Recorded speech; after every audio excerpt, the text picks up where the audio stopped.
Trump प्रशासन में Elon Musk का उथल-पुथल भरा 130 दिनों का कार्यकाल समाप्त हो गया है। इस दौरान दुनिया के सबसे अमीर शख्स ने सरकारी खर्च में कटौती कर दी थी, जिसे लेकर काफी विवाद भी हुआ। दक्षिण अफ्रीका में जन्मे एलन मस्क ने बीते हफ्ते अपने सोशल मीडिया प्लेटफॉर्म एक्स पर राष्ट्रपति ट्रंप को डिपार्टमेंट ऑफ गवर्नमेंट एफिशिएंसी यानी DOGE में उनके कार्यकाल के लिए धन्यवाद दिया था। लेकिन एलन मस्क के फैसले चर्चा में रहे। DOGE के जरिए कटौती करना। ट्रंप के व्हाइट हाउस में एलन मस्क ने एक ही मिशन के साथ नौकरी स्वीकार की थी। वह था सरकारी खर्च में जितना संभव हो उतनी कटौती करना। उन्होंने कम से कम $2 ट्रिलियन के टारगेट के साथ शुरुआत की थी, जो बाद में $1 ट्रिलियन और आखिर में $150 बिलियन तक आ गया। उनके इस मिशन की वजह से कई बार विवाद भी हुआ। इसमें कुछ ऐसे उदाहरण भी शामिल हैं जिसमें केंद्रीय न्यायाधीशों ने सामूहिक बर्खास्तगी पर रोक लगाई और कर्मचारियों को फिर से बहाल करने का आदेश जारी कर दिया था। अन्य मामलों में भी प्रशासन को कर्मचारियों के बर्खास्तगी के फैसलों से पीछे हटने के लिए मजबूर होना पड़ा था। एक मामला फरवरी में भी सामने आया, जिसमें प्रशासन ने नेशनल न्यूक्लियर सिक्योरिटी एडमिनिस्ट्रेशन में काम कर रहे सैकड़ों संघीय कर्मचारियों की बर्खास्तगी रोक दी थी।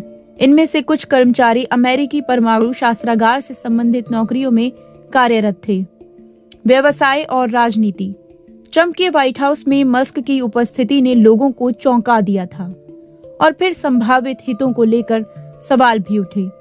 मस्क एक गैर निर्वाचित स्पेशल गवर्नमेंट एम्प्लॉय के तौर पर सरकार से जुड़े थे, जिनकी कंपनियां अपने ग्राहकों में अमेरिकी सरकार को भी गिनती है। कंपनी के मुख्य कार्यकारी अधिकारी के अनुसार स्पेस एक्स का अमेरिकी सरकार के साथ $22 बिलियन का कॉन्ट्रैक्ट है।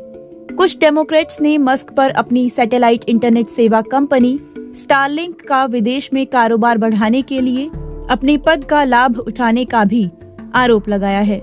कई कार्यक्रमों को बंद करना। दुनिया भर में DOGE के साथ मस्क के काम की सबसे ज्यादा चर्चा उस समय हुई जब विभाग ने 6 सप्ताह की समीक्षा के बाद US agency for international development यानी USAID के 80% से ज्यादा कार्यक्रमों को समाप्त कर दिया और बाकी को विदेश मंत्रालय ने अपने तहत ले लिया।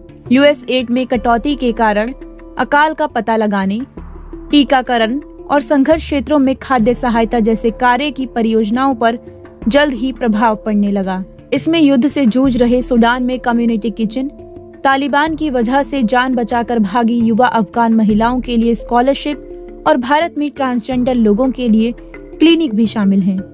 USAID पूरी दुनिया में अमेरिकी सॉफ्ट पावर का एक महत्वपूर्ण साधन था। कुछ आलोचकों ने इसे बंद किए जाने को वैश्विक मंच पर अमेरिका के घटते प्रभाव का संकेत करार दिया। अफवाहें या गलत सूचनाएं। मस्क और ट्रंप के विरोधी सालों से उन पर आधारहीन कॉन्स्पिरेसी थ्योरी फैलाने का आरोप लगाते रहे हैं। व्हाइट हाउस में मस्क की उपस्थिति ने स्पष्ट रूप से इस बात को जाहिर भी कर दिया कि किस तरह से अमेरिकी सरकार के उच्चतम स्तर तक गलत सूचनाएं फैल गई हैं। उदाहरण के लिए मस्क ने इंटरनेट पर एक निराधार अफवाह फैलाई कि केंटकी राज्य के फोर्ट नॉक्स से अमेरिकी सोने का भंडार चुपचाप चुरा लिया गया है। हाल ही में मस्क ने व्यापक रूप से बेबुनियाद अफवाह फैलाई कि दक्षिण अफ्रीका में गोरे अफ्रीकी नरसंहार जैसी स्थिति का सामना कर रहे हैं। ट्रंप खेमे में विभाजन। अमेरिकी सरकार में मस्क के काम से ये भी पता चला कि ट्रंप 2 प्रशासन के बीच तनाव है। ट्रंप ने सार्वजनिक रूप से दोहराते हुए मस्क और DOGE के काम का समर्थन किया। मस्क के कार्यकाल में उनकी और कैबिनेट के सदस्यों के बीच तनाव की खबरें भी आईं, जिनका ऐसा मानना था कि DOGE की तरफ से की जा रही कटौती से उनकी एजेंसियों पर असर पड़ रहा है। ट्रंप ने फरवरी में हुई एक कैबिनेट मीटिंग में कहा था, कैबिनेट के सदस्यों के मन में एलन के प्रति बहुत सम्मान है, लेकिन कुछ असहमतियां भी हैं। वहीं एलन मस्क के जाने की घोषणा भी उसी दिन हुई जब BBC के अमेरिकी सहयोगी CBS ने उनके इंटरव्यू का एक छोटा हिस्सा जारी किया, जिसमें एलन मस्क ने कहा कि वह ट्रंप के बिग ब्यूटीफुल बजट बिल से निराश हैं। इस बिल में $multi ट्रिलियन की कर छूट और रक्षा खर्च बढ़ाने का संकल्प शामिल था।